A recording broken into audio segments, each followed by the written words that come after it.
السلام عليكم ورحمة الله وبركاته. أهلا بكم معايا في فيديو جديد من وي.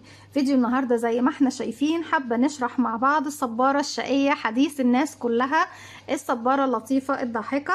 أتمنى أن فيديو النهاردة يكون سهل وبسيط عليكم وكمان ينول أعجابكم. ما تنسوش إذا عجبكم الفيديو تدعموني بلايك وشير وسبسكرايب. الأدوات اللي هنستخدمها مع بعض النهاردة: إبرة رقم 1.4 ملم مع خيوط أليس ديفا. عندي اللون الأبيض والأسود للعيون واللون الأخضر للصبارة. نقدر نستخدم أي درجة من درجات الأخضر المتوفرة عندنا، الأصفر للقصيص أو لقصرية الزرع نفسها. ممكن بردك نغير في درجات الأصفر على حسب ما هو موجود عندنا، أفتح أغمق زي ما انتوا حابين.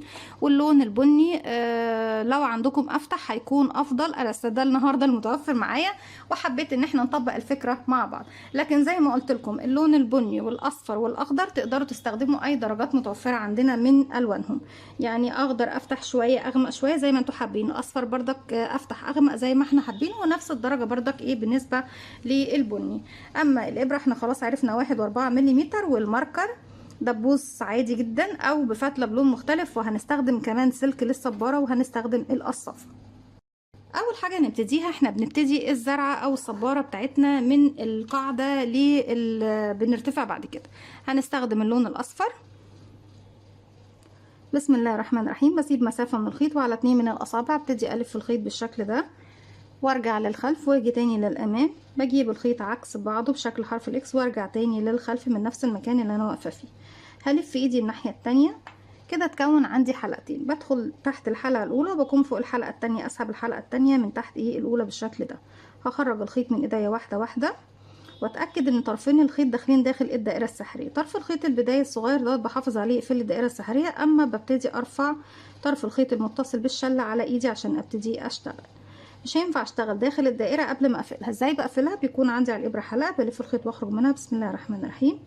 كده بكون ارتفعت السلسله. السلسله دي بتقوم معايا بدورين: الدور الاول ان هي قفلت لي الدائره السحريه، والدور الثاني بتكون ارتفاع الغرزه الاولى. لو ارتفاع الغرزه اللي انا بشتغلها في السطر الاول سلسله، او جزء من ارتفاع الغرزه الاولى لو الارتفاع اكتر من سلسله.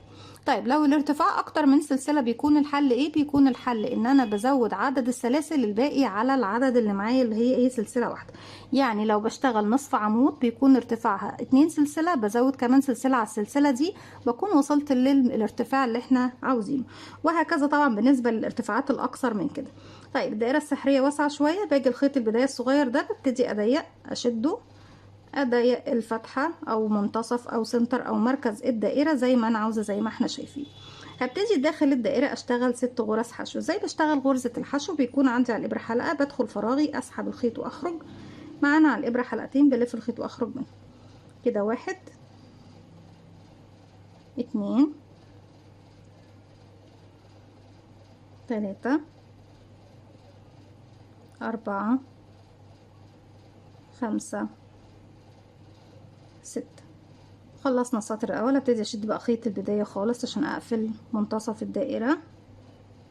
خيط البدايه بخليه معايا في ظهر حرف الفي للغرز او في ظهر الغرز.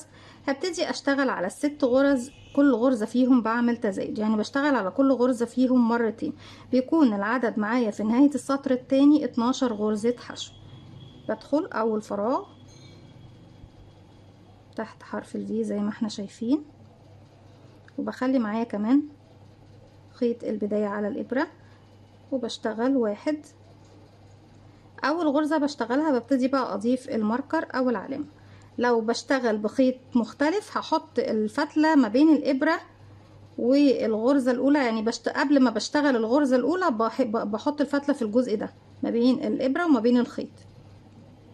لكن لو بشتغل بماركر زي ده بشتغل الغرزة الأولى الأول وبعد كده بضيف الماركر. في نفس الفراغ بشتغل كمان غرزة، يبقى كده 2. هروح للغرزة التانية 1 2 اللي بعدها 3 1 في نفس الفراغ 2 اللي بعدها 4 1 2 اللي بعدها 5 1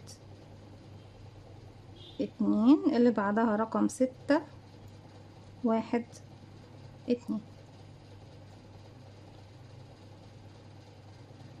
السطر اللي جاي لسه مستمرين بنعمل تزايد، بشتغل غرزة بدون تزايد والغرزة التانية فيها تزايد، يعني حشو تزايد حشو تزايد 6 مرات لغاية ما بوصل لنهاية السطر. بيكون معايا 18 غرزة حشو. اول غرزة بشيل الماركر وبدخل اشتغل فيها حشو واحدة، لان احنا قلنا حشو تزايد، الغرزة التانية اللي بيكون فيها التزايد. بشتغل اول غرزة وارجع تاني الماركر، ما ننساش عشان الاماكن ايه هتوه مننا. اما اذا كنتي مش عندك ماركر ومش هتستخدمي فتلة بلون مختلف، هتفضلي تعدي عدد الغرز لغاية ما توصلي ايه للعدد المطلوب. اول واحدة بدون تزايد، تاني غرزة هي اللي بشتغل فيها مرتين، يعني بشغل فيها التزايد. واحد، كمان مرة في نفس الفراغ، عفوا بندخل تاني في نفس الفراغ نشتغل ايه غرزة كمان. الغرزة اللي جاية فيها غرزة واحدة بس، 1 سنجل كروشيه، اللي بعدها 2 سنجل كروشيه فيها انكريز تزايد، يعني بشتغل فيها مرتين، واحد اتنين، وبكمل السطر كله بتاعي بنفس الطريقة. هكمل وارجع لكم. رجعت لكم تاني، والسطر اللي جاي بيكون عندي التزايد، بشغل حشو حشو تزايد حشو حشو تزايد، يعني واحد واحد اتنين واحد واحد اتنين 6 مرات لغاية ما بوصل للنهاية. بيكون معانا 24 غرزة حشو. ابتدينا بستة، بقينا 12، بقينا 18. السطر اللي جاي ان شاء الله يكون معانا 24. بشغل فوق اول غرزة غرزة واحدة بس،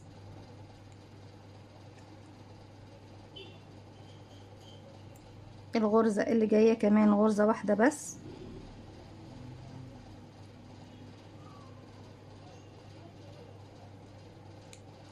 الغرزة اللي جاية هي اللي فيها تزايد انكريز، يعني بشغل فوقيها اتنين حشو تو سنجل كروشيه، واحد كمان في نفس الفراغ اتنين. برجع تاني بكرر المرة التانية حشو، واللي بعدها كمان حشو، ورقم 3 فيها تزايد، يعني بشغل فيها اتنين حشو في نفس الفراغ، واحد كمان مرة في نفس الفراغ اتنين، وبكرر دوت لغاية نهاية السطر. بيكون معانا 24 غرزة حشو. في السطر اللي جاي هيكون عندي حشو حشو حشو تزايد، يعني 3 حشو بشغل فوقيهم واحدة، ورقم 4 بشغل فوقيها مرتين. ابتدي اشغل اول واحدة بدون تزايد، يعني حشو واحدة، واضيف الماركر،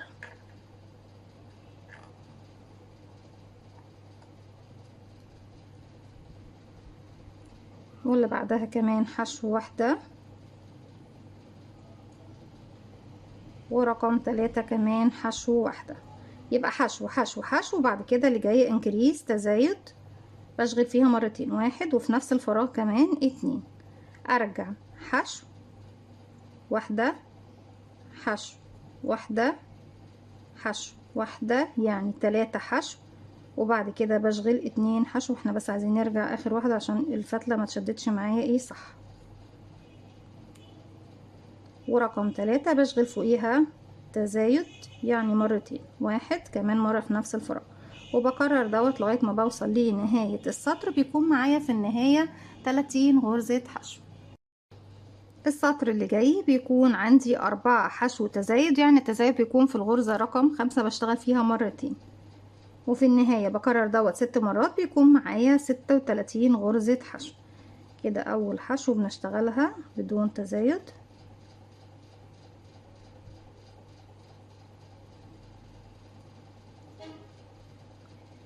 تاني حشو، بقى كده 2، اللي بعدها 3، اللي بعدها رقم 4. بقى اشتغلت 1 2 3 4، واللي جاية انكريز فيها تزايد، بشتغل فوق الغرزة دي مرتين، واحد كمان مرة في نفس الفراغ اتنين، بكرر دوت كمان 5 مرات، يعني دي مرة انا بكرر 6 مرات، دي اول مرة اشتغلتها. بعد كده بشغل بنفس الطريقة كمان 5 مرات. في النهاية بيكون معايا 36 غرزة حشو. هكمل وارجع لكم. لسه مستمرين في التزايد. السطر اللي جاي بيكون عندي 5 حشو تزايد، في النهاية بيكون معايا 42 غرزة حشو. لكل سطر بيزيد معايا 6 غرز، والست غرز دول على اي اساس؟ عدد غرز البداية يا بنات، لازم تحفظوا القاعدة دي. التزايد في الدائرة نفس العدد اللي بتبتدي بيه هو اللي بيزيد معاكي في كل سطر. كده واحد، وبضيف الماركر تاني،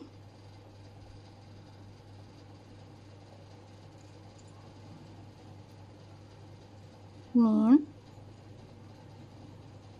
3 4 5 ورقم 6 بشتغل فيه مرتين انكريز تزايد 1 2 وبكرر دوت حتى نهاية السطر. في نهاية السطر بنزيد على 36 6 غرز كمان، بيكون معايا 42 غرزة. هكمل وارجع لكم.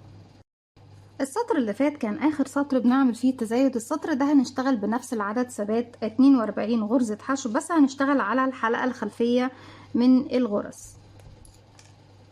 يعني انا عندي هنا حلقة امامية الفرونت لوب والحلقة الخلفية الباك لوب. هسيب الحلقة الامامية. بصوا يا بنات، الحلقة الامامية دي مش هشتغل عليها، هشتغل على الخلفية اللي بعيدة عن وشي. خلاص انا كده دي اول غرزة. هسيب الامامية واروح للحلقة الخلفية الباك لوب، اشغل الغرزة الاولى بالشكل ده واضيف الماركر تاني.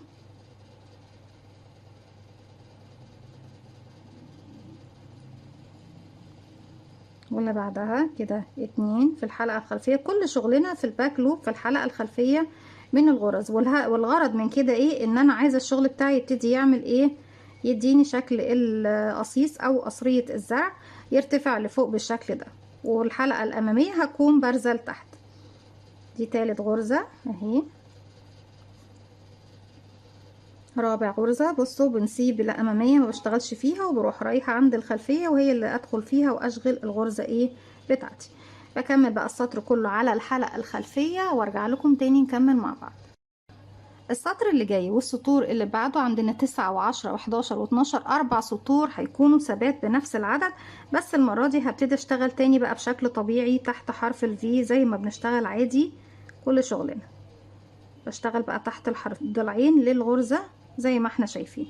اشتغل داير داير لغاية ما اخلص 4 سطور بنفس العدد ثبات 42 غرزة حشو وارجع لكم تاني نكمل مع بعض. هكمل بقى غرزة على كل غرزة 4 سطور وارجع لكم تاني. السطر اللي جاي هنبتدي نعمل تزايد تدريجيا بس عشان نخلي شكل ايه قصيص الزرع او قصرية الزرع تاخد اتساع بسيط من فوق بشكل نفس ايه قصيص الزرع اللي بيكون جاهز. هنشتغل 20 حشو. بعد كده في الغرزة رقم 21 بشغل تزايد وارجع اشتغل 20 حشو وارجع اشتغل تزايد لغاية طبعا ما في النهاية بيزيد معانا العدد غرزتين على ال 42 بيكونوا 44 كده. حشو 1 2 3 4 5 6 7 8 9 10 11 12 13 14 15 16 17 18 19 20. غرزة 21 بعمل فيها تزايد انكريز يعني بشغل فيها مرتين، 1 كمان مرة في نفس الفراغ 2. ارجع اشتغل 20 حشو تزايد في الغرزة الاخيرة واكمل وارجع لكم نبتدي السطر جديد مع بعض. السطر اللي جاي بيكون ثبات بنفس العدد 44 غرزة حشو، يعني بشغل غرزة فوق كل غرزة بدون تزايد. كده اول واحدة وبكمل غرزة فوق كل غرزة لغاية ما اخلص السطر كله ب44 غرزة حشو. السطر اللي جاي بيكون بردك فيه تزايد. بشتغل 21 غرزة حشو بعد كده تزايد وارجع 21 غرزة حشو بعد كده برجع تزايد. والسطر اللي بعده بيكون غرزة فوق كل غرزة سطر ثبات بالعدد اللي هيطلع معايا. كل سطر بيزيد معانا غرزتين. اخر مرة كان معانا 44. لما هنعمل تزايد مرتين في السطر ده هيكون معانا 46 غرزة والسطر اللي بعده ثبات. السطر اللي هيكون بعدهم هيكون فيه بردك تزايد، يعني بشتغل 22 غرزة حشو بعد كده تزايد 22 غرزة حشو تزايد وارجع اشتغل سطر ثبات. في النهاية بيكون معانا 48 غرزة حشو. هكمل بقى السطر دوت بالتزايد اللي قلت لكم عليه واللي بعده ثبات واللي بعده تزايد واللي بعده ثبات لغاية طبعا ايه احنا كده سطر تزايد سطر ثبات سطر تزايد سطر ثبات، واحنا اشتغلنا مع بعض سطر تزايد سطر ثبات لغايه ما بوصل لعدد يكون معايا عدد الغرز 48 غرزه حشو. هكمل السطور دي وارجع لكم نبتدي نكمل بقيه شغلنا مع بعض. رجعت لكم تاني وبالشكل دوت. اخر سطر اشتغلته كان السطر اللي معايا فيه 48 غرزة، وكان سطر ثبات بعد ما عملت اخر تزايد كان عندي في الغرزة رقم 23. في المرحلة اللي جاية هبتدي اشتغل على الغرز ال 48 الموجودين عندي مرتين. هشتغل مرة على الحلقة الخلفية وهشتغل مرة على الحلقة الامامية. الحلقة الامامية هشتغل عليها باللون البني او اللي هو الافتح شويه لو عندكم، والحلقه الخلفيه هشتغل عليها بنفس اللون الاصفر لغايه ما بقفل قصيص الزرع او قصريه الزرع. حبيت ادعم القاعده بتاعه القصيص زي ما احنا شايفين بقطعه من الكرتون. انا جبت كرتونه عاديه خالص وحطيت القطعه بتاعتي ورسمت حواليها، وبعد كده فضلت اقصقص فيها لغايه ما وصلت للمقاس زي ما احنا شايفين. او لو عندك اي قطعه بلاستيك ممكن جلدة كشكول بلاستيك، ممكن لو عندك اوراق فوم اللي هي اوراق الفوم اللي هي بنعمل بيها اعمال طبعا اللي هي الهاند ميد، بردك تقطعي قطع على قد المكان وتحطيها، مجرد بس بندعم المكان. هنخلي بس اللون البني دلوقتي، وبعد كده هنبتدي نشتغل ال 48 غرزة اللي جايين على الحلقة الخلفية. بس هنعمل حاجة يا بنات بقى دلوقتي، هنبتدي نعمل تناقص، يعني هشتغل 6 غرز حشو في الغرزة رقم 7 و8 بشغل فيهم تناقص. هنا هسيب الحلقة الأمامية مش هشتغل فيها واروح للحلقة الخلفية الباك لوب وابتدي اشتغل كده 1 ونضيف الماركر. وطبعا الحلقة الأمامية واضحة عندي هنا قدام، هنبتدي نشتغل عليها بعد كده باللون البني. 2 3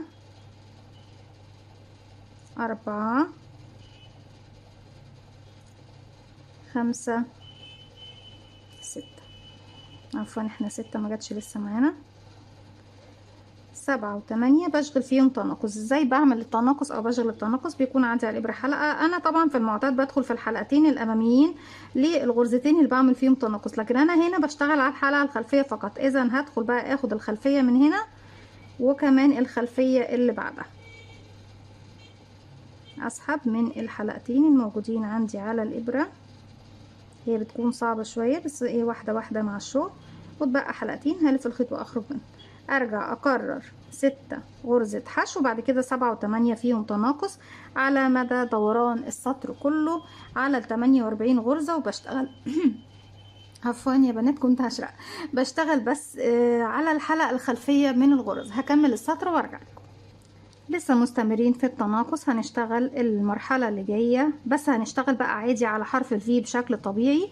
قبل ما ابتدي اكمل يا بنات المرحلة اللي جاية هسحب بقى اللون الاصفر بالشكل ده، وهبتدي اجيب اللون البني ونبتدي نشتغل عليه بردك. بس باللون البني انا مش بعمل تناقص، بشتغل بنفس العدد هو ثابت. هلف الخيط حلقة على الهواء بالشكل ده وهبتدي اقفلها عقدة بداية. هنيجي عندنا هنا بقى دلوقتي انا كده بصوا نعدل بس الماركر. حرف الفي للغرز اهو ماليش علاقة بيه لا، لاني دوت بتاع السطر اللي هنشتغله باللون الاصفر. انا عندي هنا بقى الحلقة الامامية للغرز زي ما احنا شايفين باينة عندي هنا اهي. دي الحلقة الامامية اللي انا كنت بسيبها، شايفينها خط الامامي كله اهو واضح قدامي. هدخل على الغرز ابتدي الف الخيط واخرج، ابتدي اشتغل غرز حشو على كل غرزة بتقابلني كده 1. هسحب بقى انا هشتغل بس كام واحدة دلوقتي وبعد كده هسحب اللون البني دوت اللي هو بتاع البداية في الداخل كده 1. والغرزة اللي بعدها بردك على الحلقة الامامية خلاص بقى اللي واضحة قدامي اهي اللي سبناها في السطر اللي فات كده 2. وكل غرزة عندي بتقابلني بشتغل عليها غرزة باللون البني على الحلقة الأمامية اللي كانت عندي غرزة حشو زي ما احنا شايفين بنفس العدد اللي كان عندنا 48 غرزة حشو. الغرزة اهي يا بنات واضحة اهي، شايفين الحلقة الأمامية بدخل فيها وبشتغل غرزتي بشكل طبيعي. هكمل السطر كله بنفس الطريقة وارجع لكم تاني نكمل مع بعض. بس قبل ما نسيبكم هبقى بس ايه نسحب الخيط ده من جوه عشان يكون كل شغلنا ايه مظبوط بالشكل ده اهو كده. خلاص بصوا شغلنا تمام مفيش اي حاجة، حتى الخيوط الزيادة هتكون جوه مش هتضايقنا في حاجة. انا بكمل بقى بنفس الطريقة دي، هكمل السطر كله باللون البني، وكمان هنشتغل السطر ده مع بعض اهو باللون الاصفر عشان نبقى عارفين ان احنا شغالين في مكانين. هشيل انا بقى الماركر، انا خلاص ماليش علاقة بالبني، البني دوت هكمله لنهاية السطر وهرجع لكم تاني نشوف هنعمل فيه ايه مع بعض. لكن قبل ما اسيبكم لازم نعرف السطر بردك اللي فيه تناقص هنشتغله ازاي. السطر اللي فات كنت بشتغل 6 غرزة حشو وبعد كده بعمل تناقص. السطر ده هشتغل 5 حشو وبعد كده بنعمل تناقص في الغرزتين اللي بعد رقم 5، يعني 6 و7 كده. دي 1. انا بشتغل على حرف الفي كامل بقى يا بنات اهو، ده السطر اللي انا اشتغلته بالاصفر. بدخل بقى خلاص تحت الحرف الفي كامل، تحت الضلعين عندي على الابره هم كاملين كده. 1 وبضيف الماركر. انا ما ضفتش الماركر في البني لان كده كده الاماكن معروفه ومش محتاجه ماركر. 2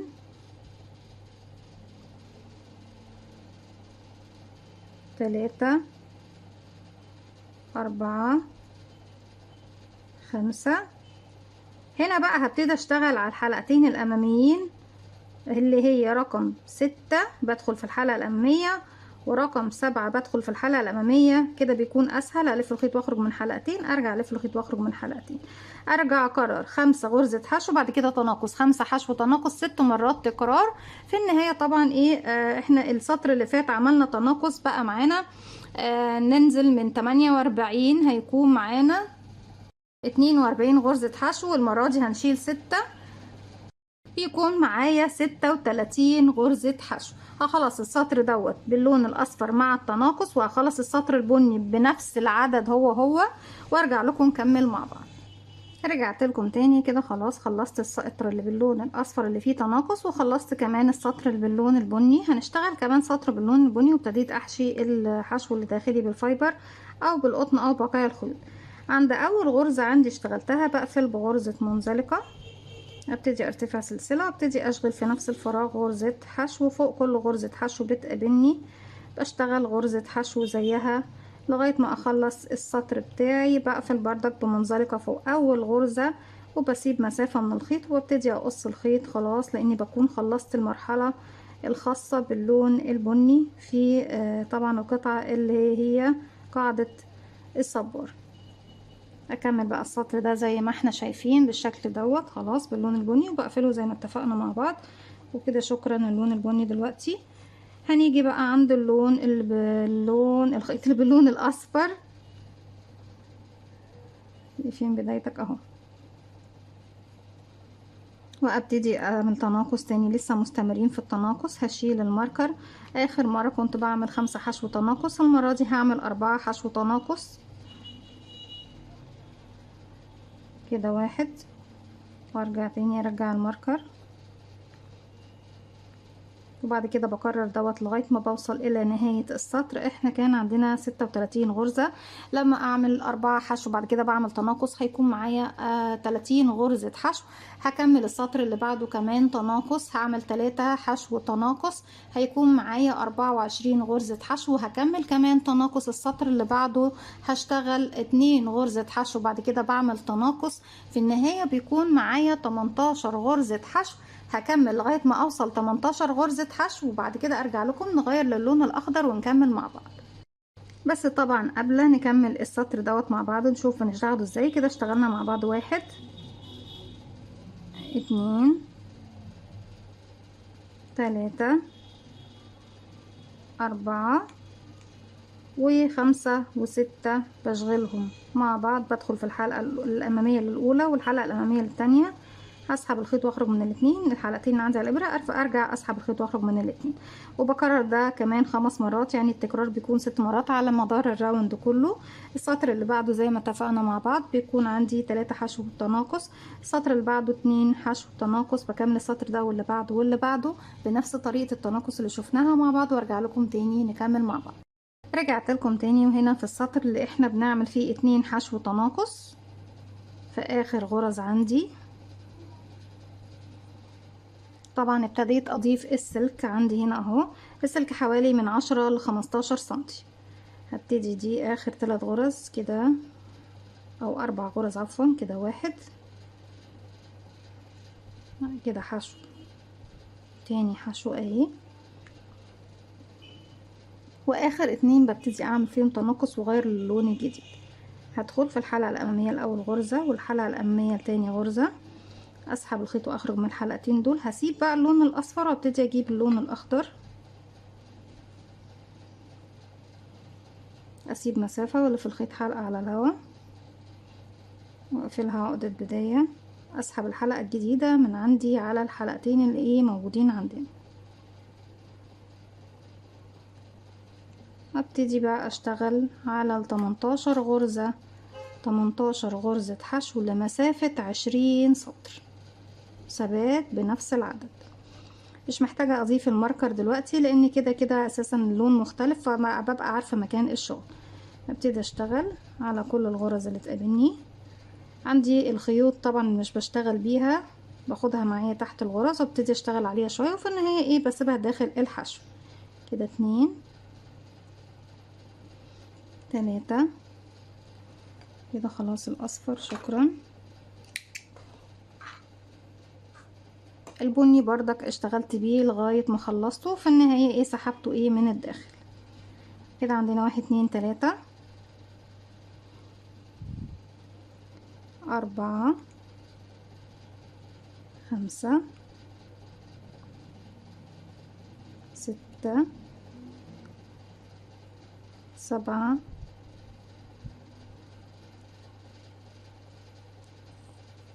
8 9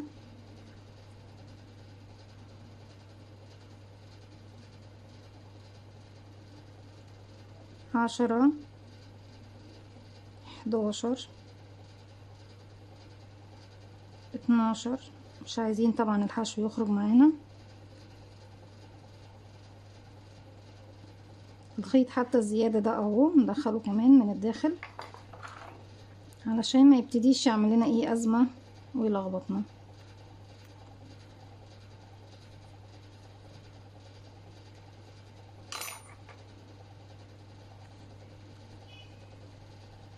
وبكمل لغاية نهاية السطر زي ما احنا شايفين بنفس الطريقة، وارتفع كمان 19 سطر من فوق واكمل 19 سطر بنفس العدد، وارجع لكم نكمل مع بعض.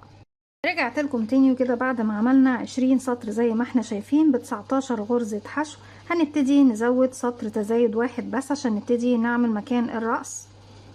بعمل 2 حشو تزايد، بكرر ده 6 مرات، في النهاية بيكون معايا 24 غرزة حشو. كده بعمل حشو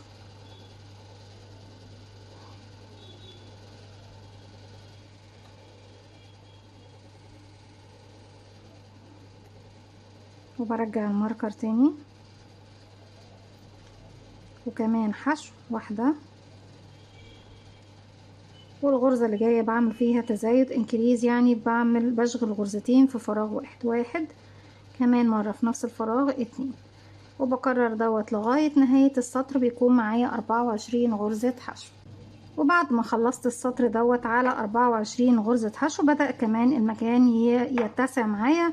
في المرحلة اللي جاية هشتغل 5 سطور ثبات بنفس العدد 24 غرزة حشو، اخلص فوق كل غرزة غرزة زيها بدون تزايد بدون تناقص لغاية ما اخلص 5 سطور وارجع لكم نكمل مع بعض. خلص السطر دوت وبعد منه كمان 4 سطور بنفس العدد وارجع لكم تاني. رجعت لكم تاني وبالشكل ده خلاص خلصنا عدد السطور زي ما قلنا. في المرحلة اللي جاية ابتدي اقفل رأس الصبارة وابتدي اعمل تناقص. هعمل 2 حشو تناقص واكرر ده 6 مرات لغاية ما بوصل الى نهاية السطر. ده 1 وبرجع الماركر،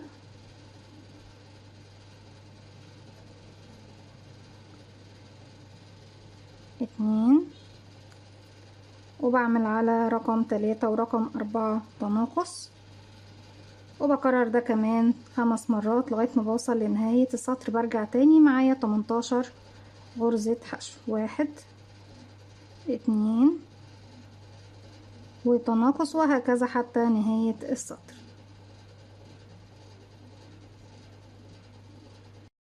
لسه مستمرين في التناقص. السطر اللي جاي بيكون حشو تناقص حشو تناقص، بكرر ده 6 مرات. في نهاية السطر بيكون معايا تاني 12 غرزة حشو. في كده اول غرزة بعملها حشو عادي،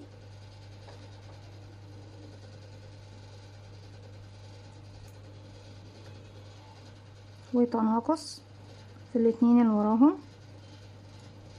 وبكرر حشو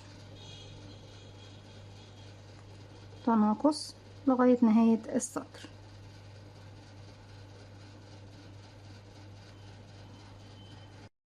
السطر اللي جاي بيكون عندي تناقص على كل الغرز 6 مرات. في النهاية بتبقى معايا 6 غرز حشو. كده 1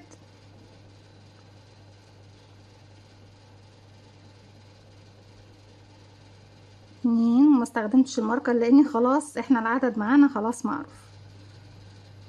3 باخد كل غرزتين مع بعض. 4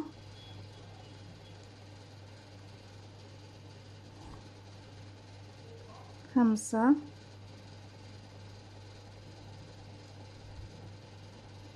6.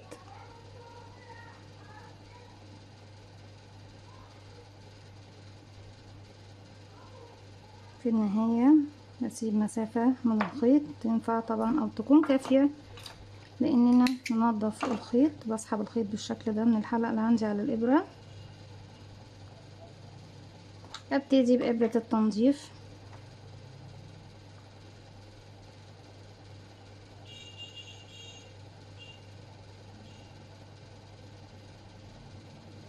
اقفل خلاص بقى ايه الجزء دوت على بعضه خالص.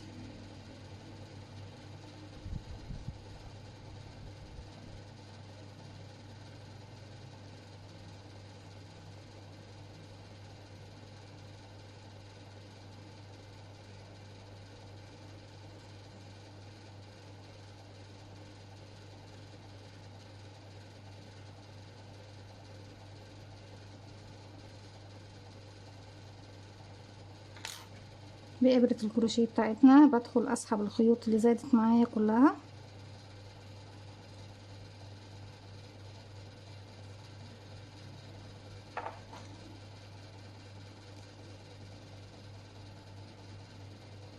وبخفيها في الداخل.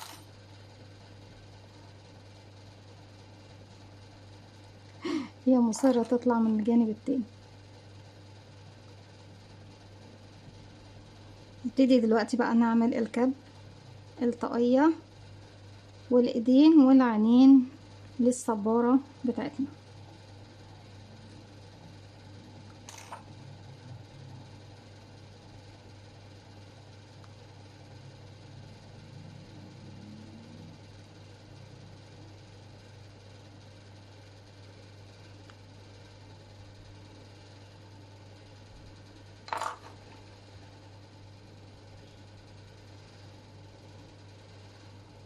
زي ما احنا شايفين الصبارة بتاعتنا اهي. ده كده جسم الصبارة. كده فاضل لنا الايدين، نعملها حتى كمان كده اهي بالشكل ده.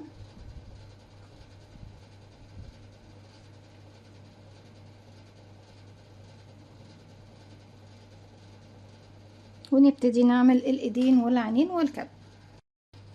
في البداية بنبتدي نعمل دائرة سحرية على 2 من الأصابع، وداخل الدائرة السحرية بشتغل 6 غرز حشو.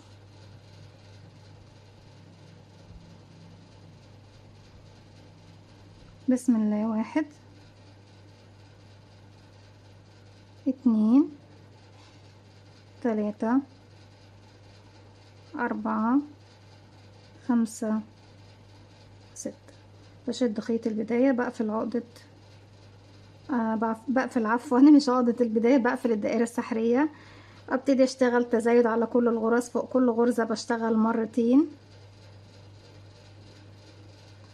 يكون معايا في النهاية 12 غرزة حشو. بسم الله الرحمن الرحيم. بكده في بداية السطر رقم 2 ببتدي اضيف الماركر. ده 1، وفي نفس الفراغ تاني بشتغل كمان مرة 2 الغرزة اللي بعدها دي رقم 2، 1 2، اللي بعدها 3، 1 2،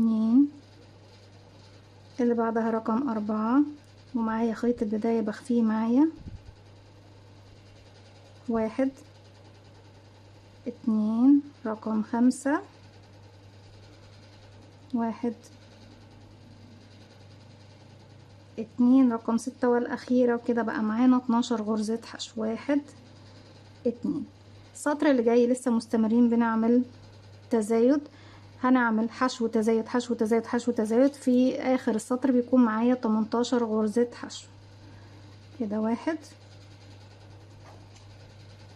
حشو بعملها واحدة بس فوق أول واحدة، تاني واحدة فيها تزايد انكريز، يعني بشغل فوقيها مرتين 1 وفي نفس الفراغ كمان 2، وبكرر دوت 6 مرات، دي أول مرة منهم، فاضل لنا 5 لغاية ما بوصل إلى نهاية السطر. كده في بداية السطر الجديد هبتدي اشتغل 4 سطور ثبات بدون تزايد على نفس العدد، 18 غرزة حشو، يعني غرزة فوق كل غرزة لغاية ما اخلص 4 سطور وارجع لكم تاني. كده غرزة فوق كل غرزة بتقابلني. المرحلة اللي جاية ببتدي اعمل تناقص، بعمل حشو تناقص 6 مرات لغاية ما بوصل لنهاية السطر، برجع تاني 12 غرزة حشو. كده حشو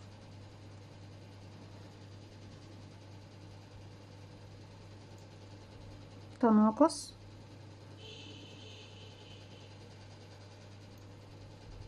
كده 1، تاني مرة حشو تناقص، تالت مرة حشو تناقص، رابع مرة حشو تناقص، خامس مرة حشو تناقص، سادس مرة والأخيرة بسم الله حشو تناقص. 6 سطور جايين ثبات بنفس العدد، 12 غرزة حشو، وبشتغل فوق كل غرزة غرزة زيها المسافة 6 سطور. هكمل وارجع لكم نشتغل العين مع بعض، وبعد كده هيبقى فاضل لنا بس الكاب للصبار. رجعت لكم تاني في النهاية بعد ما خلصت السطر الأخير رقم 6، ببتدي بقى ايه أجمع كل غرزتين مع بعض. كده 1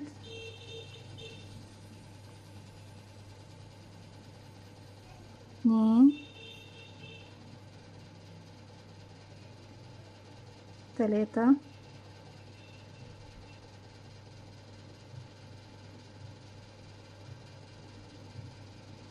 4 5 6. بسيب مسافة تكون كافية ان احنا نشبك بيها او نخيط بيها الايدين مع بعض. شكرا. اللون الاخضر مش عاوز يتلف معايا، وبسحب الخيط بالشكل ده. ابتدي بقى بالخيط وبالابره بثبتها في منتصف الصباره بالشكل دوت، بتكون في ايد على اليمين طالعه شويه والايد التانية نازله شويه بالشكل ده. هخيطها بالخيط والابره. لكن دلوقتي نعمل مع بعض العيون،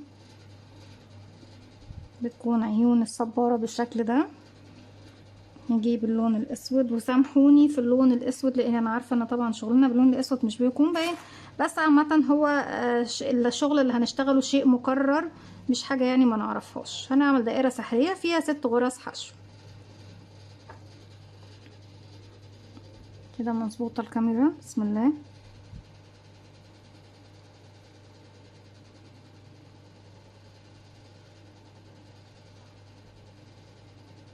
واحد 2 3 4 5 ورقم 6. هدخل هسحب الخيط وهخرج، هشد بقى خيط البداية خالص، هقفلها. حلقتين باللون الاسود هسيبهم معايا باللون الاسود زي ما هما، وهبتدي اسحبهم باللون الابيض. نقفل عقد البداية،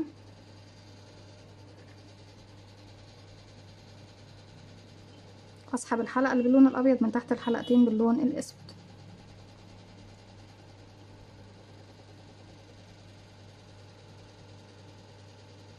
هبتدي بقى اشتغل 2 حشو تزايد وبكرر ده مرتين، في النهاية بيكون معايا 8 غرزة حشو.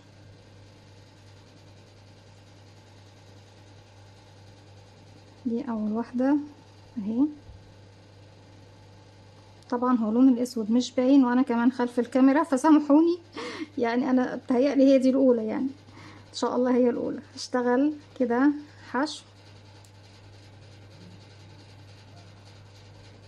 واللي بعدها كمان حشو، باخد معايا كل اطراف الخيوط اللي احنا ابتدينا بيها. والرقم 3 اهي بسم الله.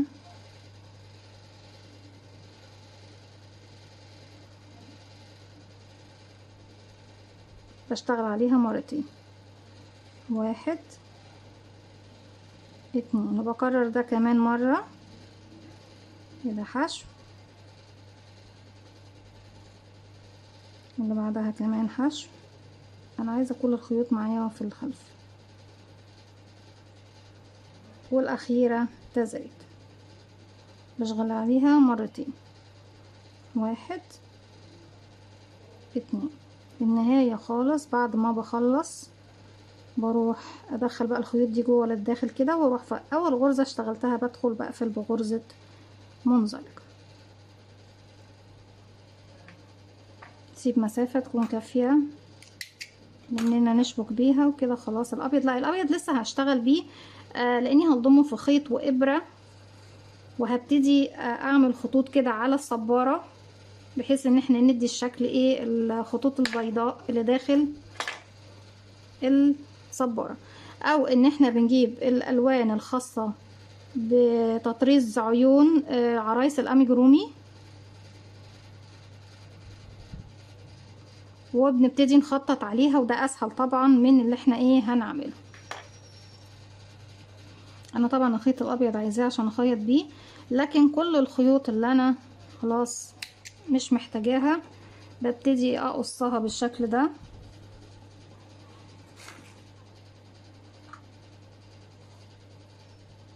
وبتدخل داخل العين واحنا ايه شغالين بالشكل ده، بتكون جوه العيون. واحنا بنبتدي بعد كده بقى ايه بنضم العيون بالشكل ده، وبنبتدي نركب واحدة هنا. تعالي راحة فين،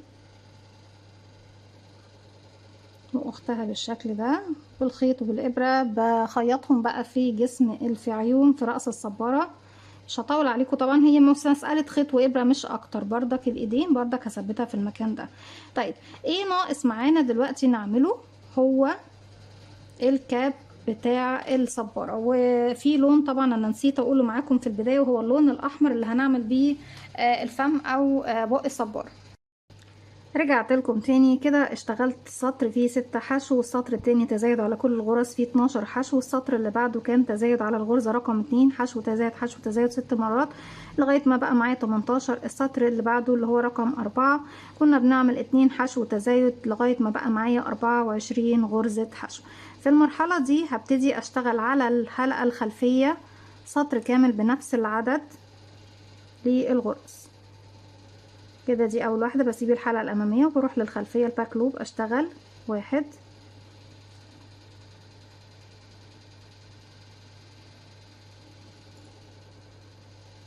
2.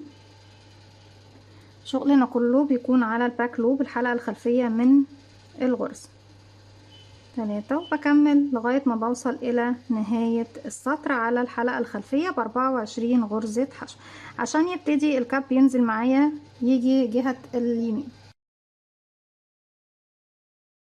كده. خلاص اشتغلنا سطر كامل زي ما احنا شايفين. اتحول الشكل للداخل زي ما احنا شايفين على شكل القب او الطاقية بالطريقة دي. هشتغل 3 سطور ثبات بنفس العدد 23 غرزة فوق كل غرزة لغاية ما اخلص 3 سطور وارجع لكم تاني نكمل مع بعض. رجعت لكم تاني بعد ما اشتغلنا 3 سطور، وكمان ثبت اجزاء الصبارة زي ما احنا شايفين الايدين والعينين. دلوقتي بس عايزين نعمل مع بعض الفم. ابتدي ادخل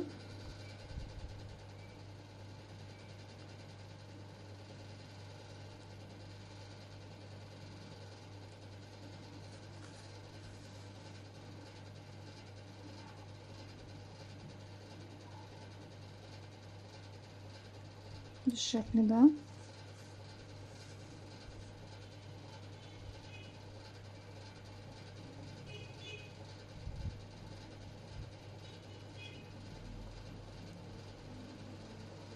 لا انا محتاج ان انا ايه اكبر شوية. هاجي هنا بدخل كده، هعد 1 2 3 4 وهخرج من رقم 5.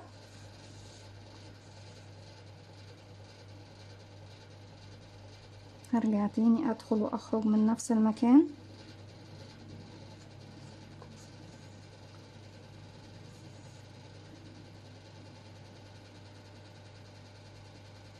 بعد كده هدخل هنزل تحت حوالي غرزتين في المنتصف هنا. هبتدي اسحب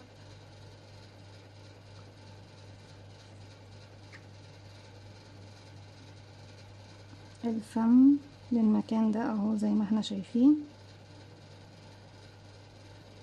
هبتدي اخرج من اي مكان في الظهر بالشكل ده. عملنا خلاص الابتسامة.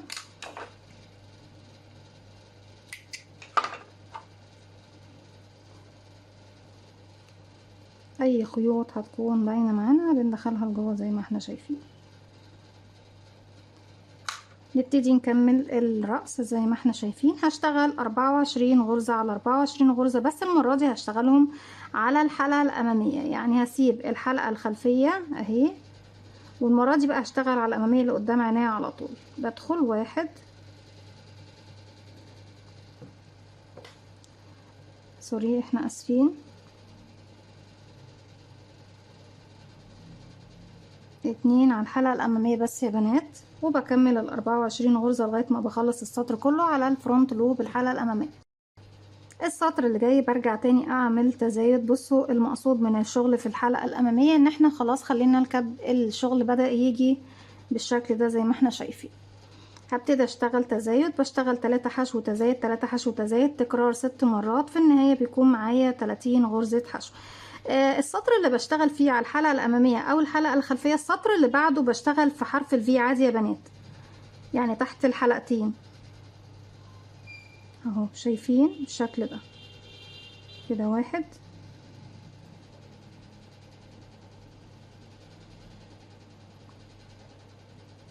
2 ورقم 3 و4 بشتغل فيها تزايد 1 وكمان 2. ارجع اكرر 1 2 3 حشو في 4 انكريز تزايد، بشتغل على الغرزة مرتين لغاية نهاية السطر بيكون معايا 30 غرزة حشو. السطر اللي جاي بيكون سطر ثبات بنفس العدد 30 غرزة حشو. في نهاية السطر في اخر غرزة ببتدي اغير اللون للون البني تاني، اشتغل غرزة على كل غرزة بتقابلني لغاية نهاية السطر. هكمل وارجع لكم نكمل اخر سطر مع بعض، وبكده نكون وصلنا لنهاية فكرتنا النهاردة او نهاية الحلقة النهاردة. هكمل السطر وارجع لكم تاني. اخر سطر هنبتدي نشتغل اخر غرزة. هدخل اسحب الخيط واخرج، هشيل بقى الماركر لاني خلاص مش هحتاجه تاني. هجيب اللون الجديد اللون البني، هقفل عقدة بداية، اسحب الحلقة اللي بالبني من الحلقتين باللون الاصفر، وابتدي اشتغل سطر كامل ب30 غرزة حشو عفوا، بس هشتغلهم على الحلقة الامامية من الغرز. ابتدي اشتغل على الحلقة الامامية، وهاخد معايا كمان ايه اطراف الخيوط اللي انا محتاجة ان انا اخفيها معايا كده. 1 نقص بقى الخيط الاصفر، شكرا الماركر. وابتدي اشتغل يا بنات على الفرونت لوب، الحلقة الامامية فقط للغرزة. نفس العدد من الغرز، 30 غرزة حشو كده، 2 3 وزي ما احنا شايفين اهو. واكمل بقى السطر كله بنفس الطريقة، هكمل وارجع له. وبكده بكون خلاص خلصت. وفي النهاية بقفل بمنزلقة في اول غرزة اشتغلتها، وبعد كده بإبرة التنظيف بخيط الخيوط الزيادة كلها تحت الشغل. وزي ما احنا شايفين دي كانت الكاب، او دي كانت صبرتنا النهاردة. اتمنى ان فيديو النهاردة يكون سهل وبسيط وينول اعجابكم. ما تنسوش اذا عجبكم الفيديو تدعموني بلايك وشير وسبسكرايب، واستنوني في فيديو جديد مني. ما تنسوش كمان تفعلوا زرار الجرس ويوصلكم مني كل جديد. السلام عليكم ورحمة الله وبركاته. قولوا لهم يلا سلام. سلام يا حبايبي.